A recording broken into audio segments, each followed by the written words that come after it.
Let me read to you a passage from the 20th chapter of St. Luke's Gospel, verses 27 to 38. It's the Gospel for the 32nd Sunday in Ordinary Time, Year C.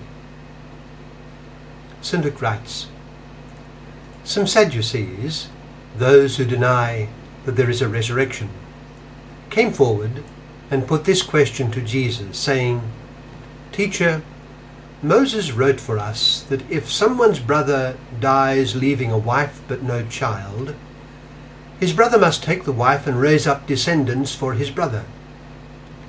Now, there were 7 brothers. The first married a woman but died childless. Then the second and the third married her, and likewise all the 7 died childless. Finally, the woman herself died. Now at the resurrection, whose wife will that woman be? For all 7 had been married to her.' Jesus said to them, 'The children of this age marry and remarry, but those who are deemed worthy to attain to the coming age and to the resurrection of the dead neither marry nor are given in marriage. They can no longer die, for they are like angels, and they are the children of God because they are the ones who will rise. That the dead will rise even Moses made known in the passage about the bush, when he called the Lord the God of Abraham, the God of Isaac, and the God of Jacob. But he is not God of the dead, but of the living, for to him all are alive.'" That's from Luke chapter 20, verses 27 to 38. What does it suggest to us? Well, among other things, it suggests holiness, including family holiness. Why do I say that? Well, the question the Pharisees put to our Lord represented their objection to the doctrine of the resurrection of the dead.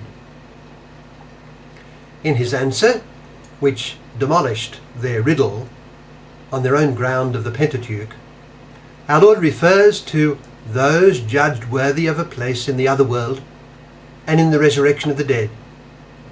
Such a remark reminds us that heaven is our goal. In the Old Testament book of Maccabees, the second book of Maccabees, chapter 7, verses 1 to 14, a whole family, a mother and her 7 sons, suffered martyrdom rather than violate God's commandments.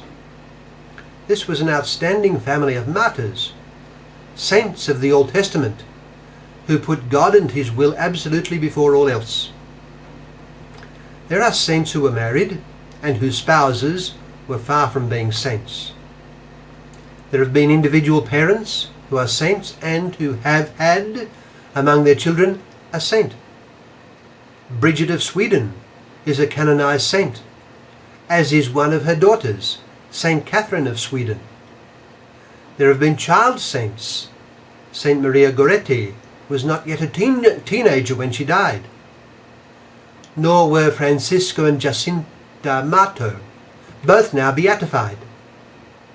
There have been teenage saints, such as Saint Stanislaus Kostka, so admired by Saint Mary MacKillop. Dominic Savio died just short of 15 years of age and is canonized. There are some married couples who have been beatified and canonized.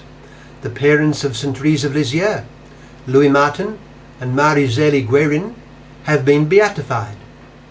And popes have said that they would love to canonize more married couples. Pope Benedict XVI has said he would love to canonize a child. But what of the ideal of not only both parents being saints, but all the children too?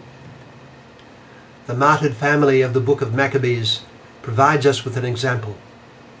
The Christian ideal is that the whole family, parents and children, seek and attain high and heroic sanctity.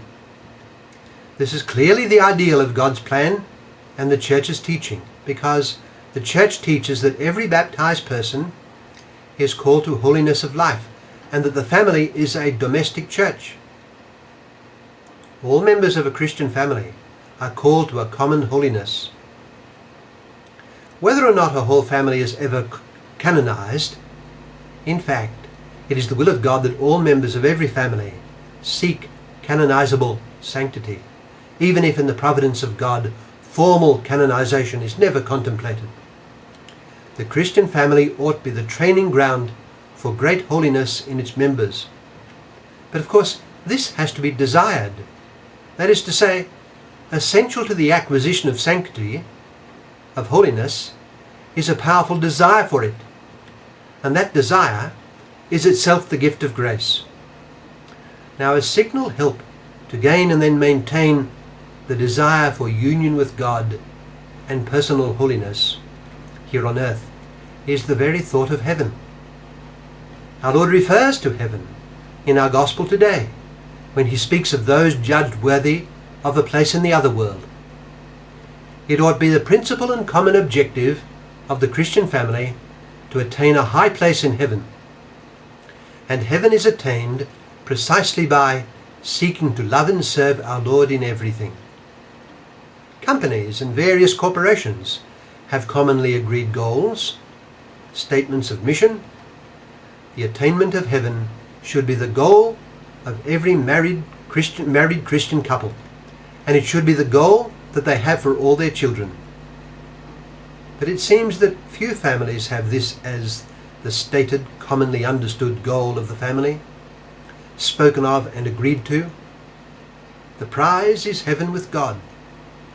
Every family has a model of family holiness, holiness lived by all in the family, and that model is the Holy Family of Nazareth, Jesus, Mary and Joseph.